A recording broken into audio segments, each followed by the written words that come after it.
Olá pessoal, boa noite. Estamos aqui para mais uma videoaula, já encerrando o nosso semestre, né, o segundo bimestre agora.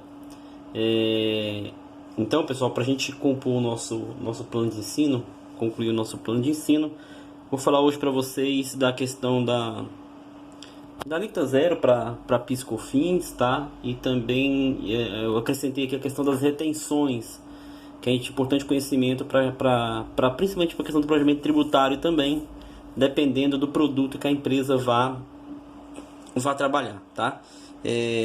Isso aqui, pessoal, é legislação, tá? Simplesmente legislação. É o que está na legislação, tem que ser aplicado, tá? Não posso inventar um produto alíquota zero para PIS e COFINS se ele não está disposto na legislação, se a atividade não comporta a alíquota zero para PIS e COFINS.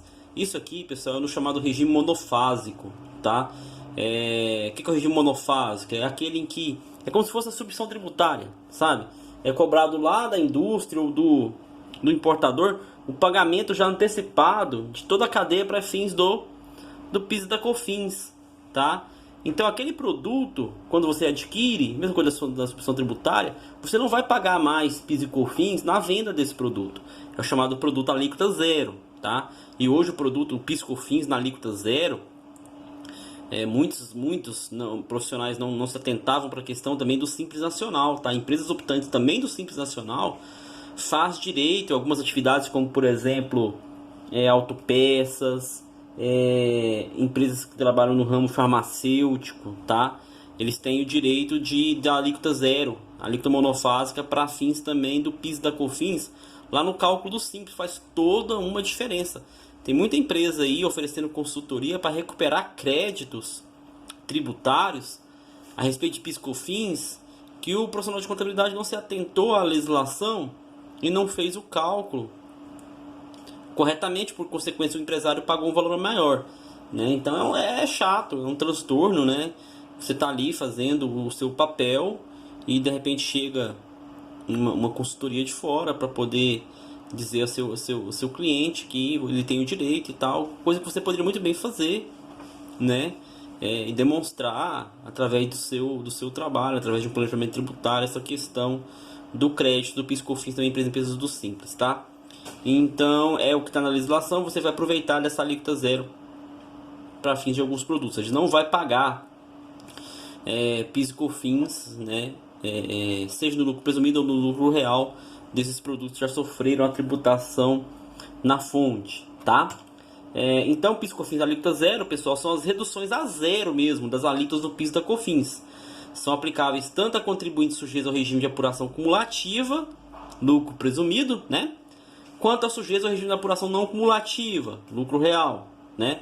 Salvo quando expressamente distinta a legislação, é a Lei 12.839 de julho de 2013, tá, pessoal? Então, o produto que está na legislação lá, dizendo que ele é alíquota zero, ou seja, porque ele já é pago lá na origem, você vai zerar, literalmente, a venda desse produto não vai ter incidência do 0,65% e nem do 3% lá no lucro presumido, e nem do 1,65% e nem do 7,6% lá no lucro real, tá? É alíquota zero mesmo, tá? Então tem empresas, tem ramos de atividade que são beneficiados da questão do PIS/COFINS alíquota zero, do PIS/COFINS alíquota tributação monofásica, tá? Então a tributação monofásica da alíquota zero, o que é? Consiste num sistema de tributação incidente sobre as receitas de mercadorias, em que a cadeia tributária ocorrerá em uma única fase, a mesma coisa da substituição tributária lá para o ICMS, sendo essa na fabricação e na importação dos produtos que compreende, certo? A tributação incidente na fase mencionada terá percentuais maiores que os normais, sendo reduzido a zero quando pela sua revenda, tá? Então a indústria, ao fazer a retenção lá em cima, a alíquota aplicada para PIS/COFINS é maior do que o normal, para quê? Justamente justificar o recolhimento por toda a cadeia. Então na revenda vai ser reduzido o quê? A alíquota zero, tá? Se você na entrada, na compra, você já pagou ali o PIS e COFINS que já foi embutido naquele produto na sua entrada, na venda você não vai ter que pagar, porque esse produto é alíquota zero. Se você calcular isso, você está calculando aí uma bitributação. É o que aconteceu nesses casos que eu estou falando, dessas consultorias que estão aparecendo, dizendo essa questão, porque o contador, o profissional, o que ele fez? A empresa comprou o produto da tributação monofásica, pagou pela entrada, o PIS e COFINS já, e aí na hora de calcular o Simples Nacional, por exemplo, foi lá e tributou normalmente, né, sem informar que era uma tributação monofásica, para descontar as alíquotas efetivas lá do PIS da COFINS, que compõe a alíquota efetiva do Simples, né, naqueles percentuais da distribuição. Então, houve uma bitributação nesse caso. É por isso que essas empresas estão levantando esses créditos tributários, né, desses ramos de atividade que eu disse, principalmente aí farmácia, autopeças, né, esse tipo de empresas têm direito sim à tributação monofásica, tá? Então o que eu quero que vocês entendam é o seguinte: o PIS e COFINS existe também a chamada alíquota zero, mesmo que ele seja optante pelo lucro presumido, mesmo que ele seja optante pelo lucro real, tá? Dependendo do produto e da atividade que ele exerce, do produto que ele vai vender. Então, observe, pessoal, o quão importante é saber a legislação tributária, ficar atento às alterações. Eu já passei para vocês, alguns inclusive da sala, acho que eu já mandei e-mails daquela Fenacom, do Press Clean, o diário mesmo que eles mandam. É muito bom aquilo lá, pessoal, sempre interessante no início do dia, no final do dia, dá uma olhada naquela questão lá, nesse seller. Por quê? Porque ele traz alterações na legislação, informações do Senado Federal, da Câmara dos Deputados, de todos os estados. Se tiver alguma alteração, ele traz matérias, né, com especialistas. Então você vai se mantendo atualizado. Um profissional contábil, ele tem que ser sempre atualizado, sempre. O estudo, ele é contínuo, tá? Nunca se esqueçam disso. O estudo do profissional contábil, com as outras áreas também, ele tem que ser contínuo, porque faz toda a diferença na hora da prestação do serviço, tá bom? E numa hora de uma tomada de decisão, óbvio, né? Principalmente na hora de uma tomada de decisão, porque o contador está ali justamente para poder passar ao empresário as informações necessárias para uma boa tomada de decisão, né? Contabilidade gerencial. As retenções, né, pessoal, na fonte em relação a PIS, COFINS e aqui eu acrescentei a contribuição social sobre o lucro líquido também. Lembrando, pessoal, PIS e COFINS é algo tão complexo, né, uma legislação muito complexa, apesar que a Receita Federal do Brasil está agora compilando umas legislações, eles estão eliminando um monte de normativas, unificando em uma única instrução para poder facilitar e não ficar tanta legislação esparsa, né? Então ficar numa única legislação para ficar mais fácil, inclusive, a consulta, né, e a interpretação da legislação. Mas se a gente for falar de PIS e COFINS, nossa, dá para falar um semestre inteiro de PIS e COFINS, sabe? De tanta situação que nós temos. Então, pessoal, é legislação realmente. Na prática, fazer a leitura da legislação, buscar a legislação. Eu vou colocar no SEI para vocês a legislação que trata da alíquota zero do PIS e COFINS, tá? Que vocês possam consultar e ter essa informação.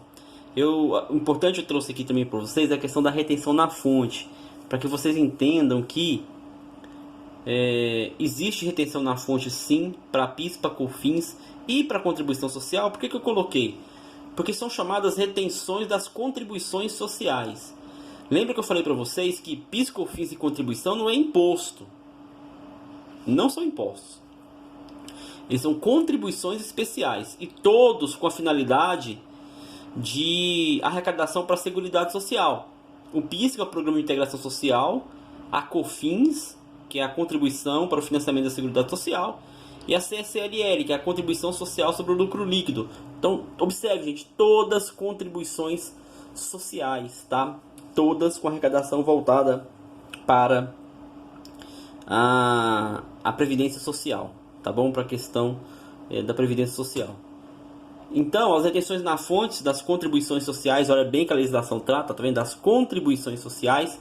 Quando você falar assim, retenção das contribuições sociais, qual que é? PIS, COFINS e contribuição social sobre o lucro líquido. São essas três, tá?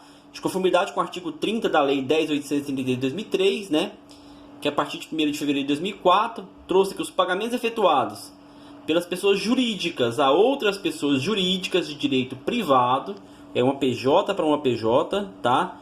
De uma empresa de direito privado, empresas particulares, óbvio, pela prestação de serviços profissionais de serviço de limpeza, aliás, pela prestação de serviços profissionais, né?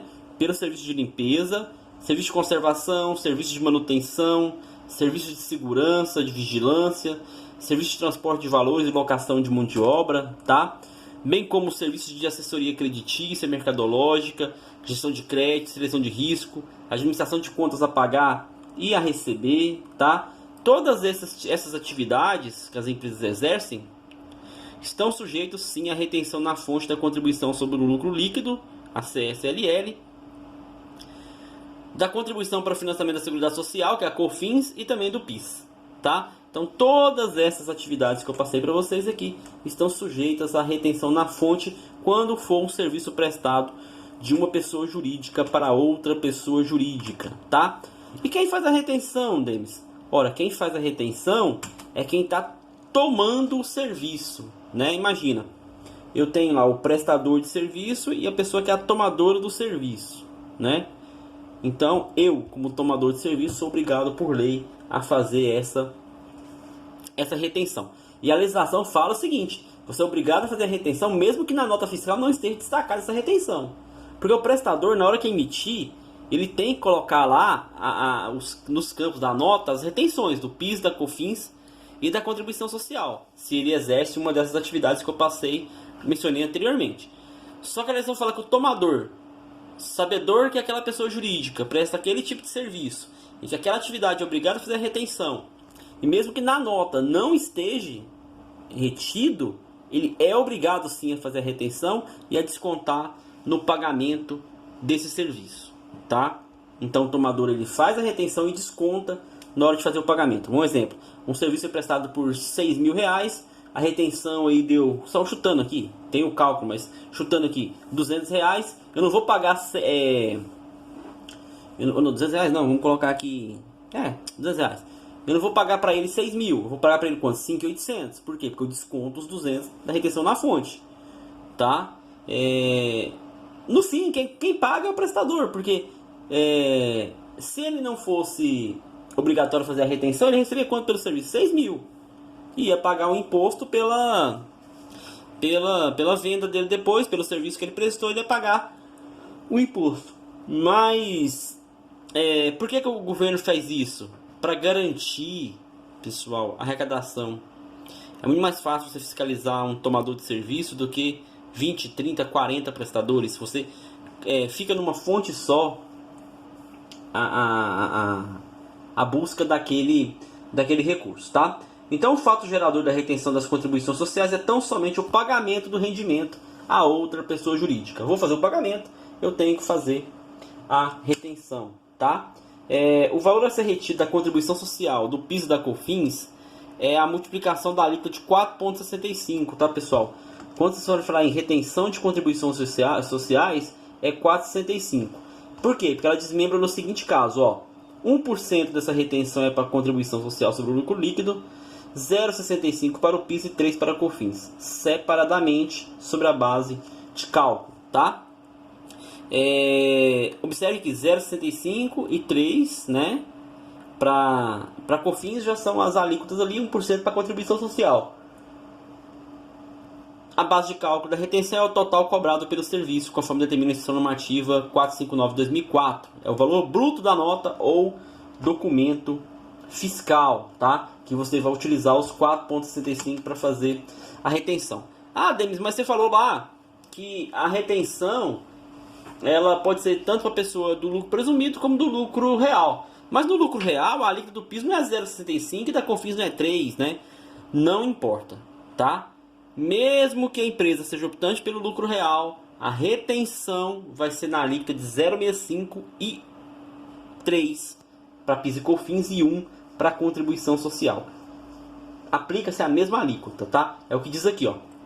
As alíquotas previstas na tabela são aplicadas mesmo que a prestadora do serviço seja contribuinte do PIS e da COFINS no sistema da não cumulatividade, tá? Então, são aplicadas mesmo que a prestadora seja contribuinte do PIS e da COFINS na sistemática da não cumulatividade, ou seja, enquadrada em quaisquer regimes de alíquotas diferenciadas, e o recolhimento deverá ser feito englobadamente. Contribuição, PIS e COFINS, mediante a utilização do Código de Receita 5952. Então, eu vou fazer a retenção, vou preencher meu DARF no Código de Receita 5952, tá? E vou preencher e fazer o recolhimento em um único DARF dessas contribuições sociais que teve a retenção, tá?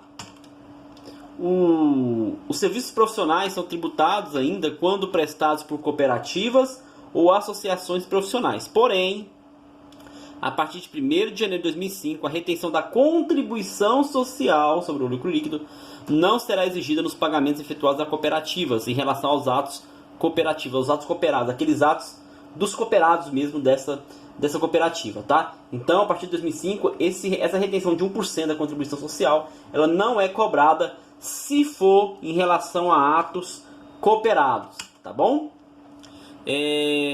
As pessoas jurídicas obrigadas a efetuar a retenção na fonte, né, são todas as pessoas jurídicas que efetuarem pagamentos a outras pessoas jurídicas pelos serviços listados estão obrigados a efetuar a retenção.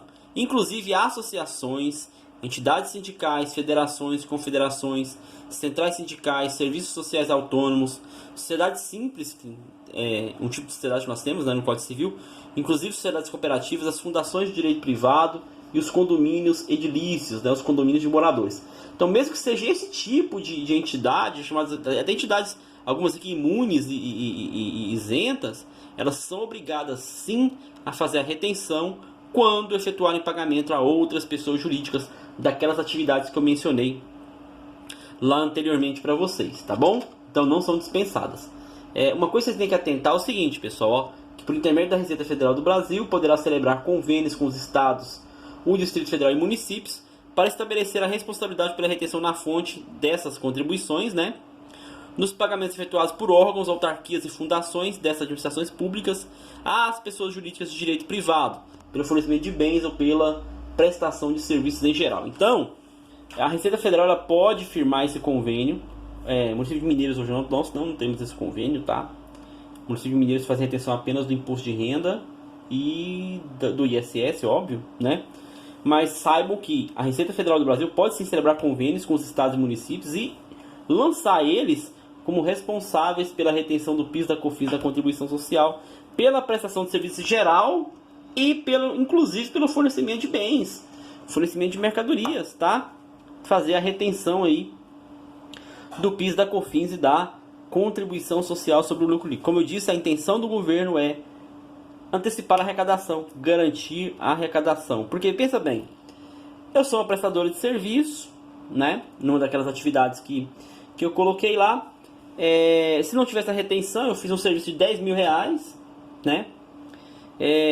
Beleza, recebi pelo serviço e teoricamente eu teria que pagar o PIS, COFINS, né, e a contribuição social sobre esse valor, né? Só que eu, como sonegador de impostos, não pago, certo? A Receita vai cobrar? Vai cobrar, ela tem meios de cobrar, né, e tudo mais, mas isso demora, isso pode vir a demorar algum tempo para que ela venha a receber esse valor. Muitas vezes as empresas fecham e coisa nesse sentido. Fica um tributo aí meio complicado de você receber. Mas você fazendo isso aqui, a retenção na fonte, o que acontece? A pessoa vai ter que receber pelo serviço. E a hora que ela receber pelo serviço, o valor está retido, né? Não importa lá se ele vai pagar ou deixar de pagar. Já está retido, certo? Já está retido. Ah, mas reteve integralmente, Demis? Não, né? Parte dele. No lucro presumido, sim, para PIS e COFINS, né? Mas no imposto de renda e contribuição social, só um pedaço, vamos dizer assim, né? Mas não deixa de ter uma retenção na fonte. E a legislação, pessoal, traz ainda uma questão de dispensa de retenções, tá? Em decorrência de valor pago. Desde o dia 22 de junho de 2015 ficou dispensada a retenção de valor igual ou inferior a R$10, né?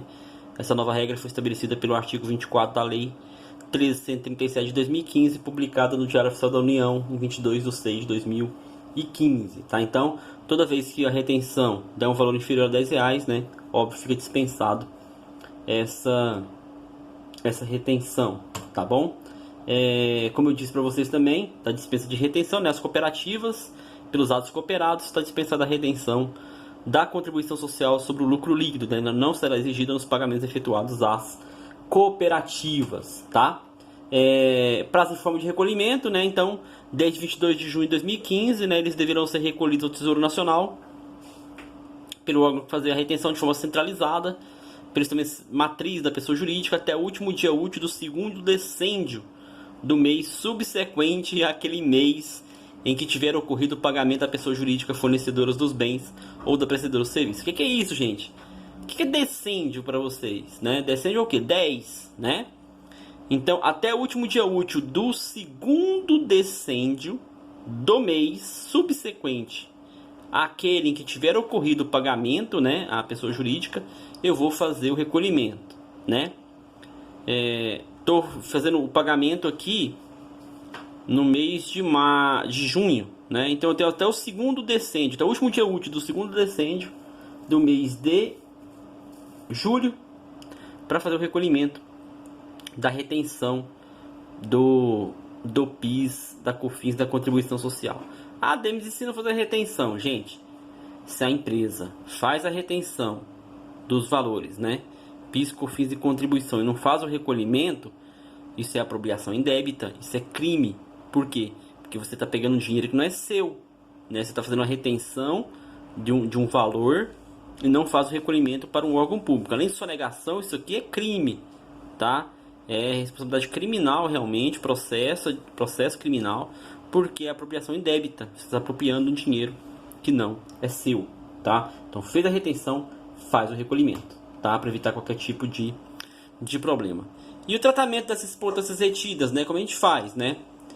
Os valores retidos serão considerados como antecipação do que for devido pelo contribuinte que sofreu a retenção, em relação às respectivas contribuições ao imposto de renda, podendo ser deduzidos do imposto e contribuições de mesma espécie, devidos relativamente aos fatos geradores ocorridos a partir do mês da retenção. O que é isso? Vamos imaginar aqui, ó. Eu sou uma daquelas empresas optantes pelo lucro presumido. Se eu sou optante pelo lucro presumido, gente, qual que é a minha alíquota do PIS?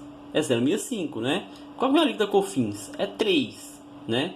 E a contribuição social sobre o lucro líquido, né? Tem todo aquele cálculo para ser feito lá.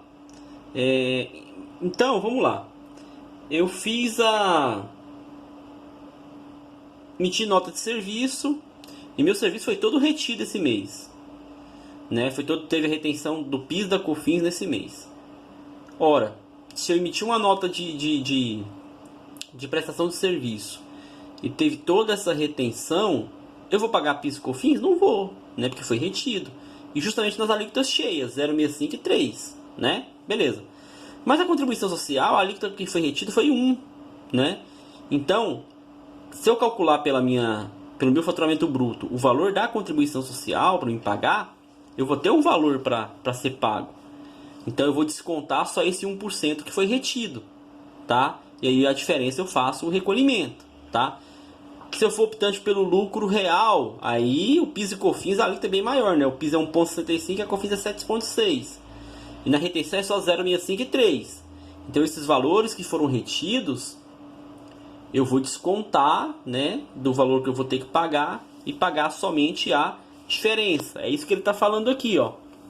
Então, serão deduzidos, tá, do imposto e da contribuição na mesma espécie.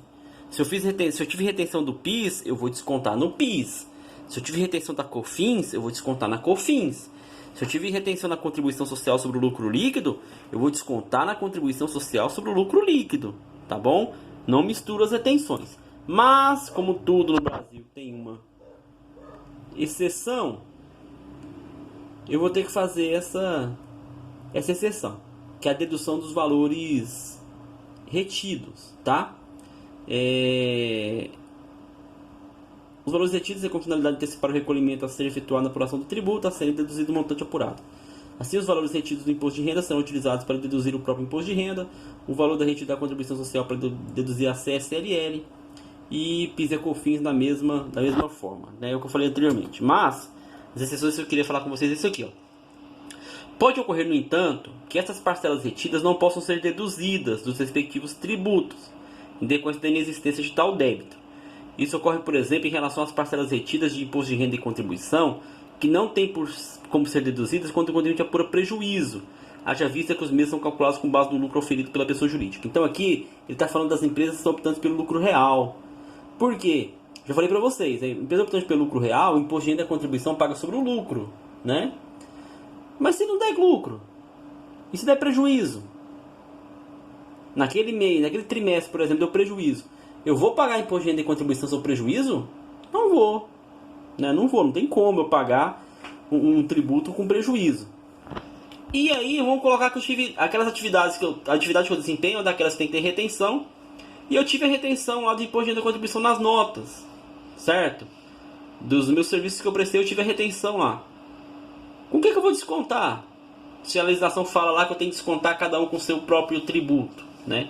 Então, nesse caso específico, quando for uma empresa optante pelo lucro real, quando ela der prejuízo fiscal, óbvio, né? Devidamente contabilizado e apurado com base nas normas e técnicas contábeis, eu vou pegar esse valor do imposto de renda da contribuição e fazer uma solicitação ou de restituição ou de compensação com outros tributos.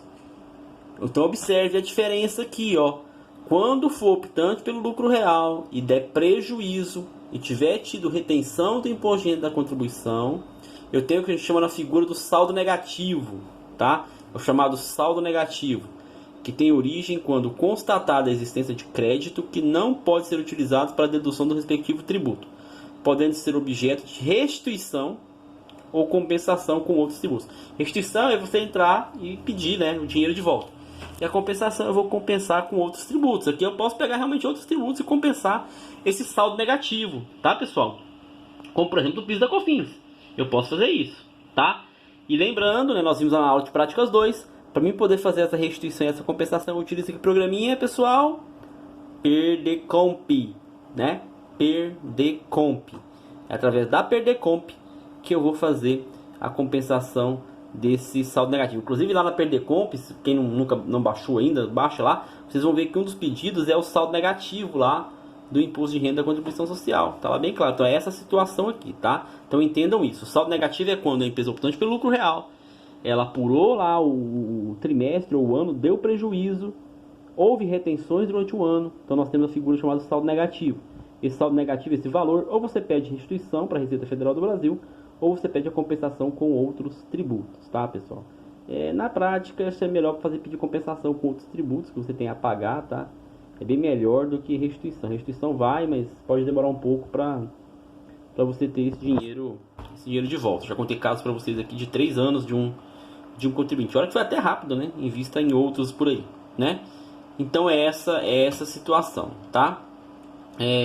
Então, pessoal, é isso que eu teria para falar com vocês a respeito da questão da alíquota zero do PIS e COFINS, tá? Como eu falei para vocês, tá na legislação, é seguir realmente o que está na legislação, e a importância da questão das retenções também. Tudo isso, gente, é importantíssimo dentro de um planejamento tributário, dentro de uma orientação contábil para o seu cliente, como eu disse, para uma tomada de decisão, tá? Isso é realmente extremamente importante, tá bom? Então, pessoal, eu teria para colocar com vocês a respeito dessa situação. Na próxima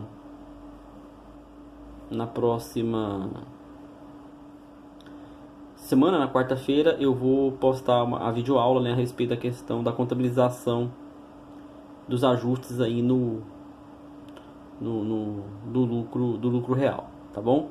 Uma boa noite a todos, por gentileza assistam o vídeo. Qualquer dúvida, tem os meios de comunicação, né, meu e-mail, grupo individual, né, fica à vontade, tá bom? Não fique com dúvidas, tá bom?